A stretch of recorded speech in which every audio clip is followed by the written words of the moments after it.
পরিচয়টা একটু বলুন। আমার নাম দেব সরকার। আমি হরিনাবি অঞ্চলে থাকি, কোদালিয়া, দক্ষিণ 24 পরগনায় বেসিক্যালি।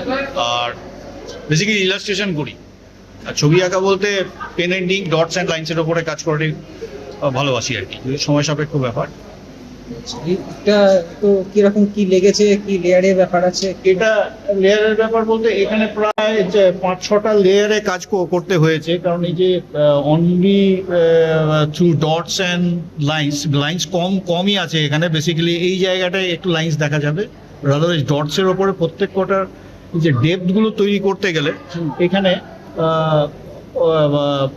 প্রেশার কন্ট্রোল করে ওটাকে থিকনেস এবং এটা লাইটনেসটা বাড়াতে হয় বা বাড়াতে কমাতে হয়। তো সেটা একটু হিসেব করে করতে হয় আর কি। প্রথমে লাইট পোর্শনটা করে নিলাম ধীরে ধীরে, তারপর ওটা দেখে নিয়ে জায়গা করতে হবে। তো সেই কঠিন কিছু কাজ সেটা বলবো না, কিন্তু সময় সাপেক্ষে একটু ধৈর্য দরকার। আচ্ছা, ঠিক আছে, ধন্যবাদ।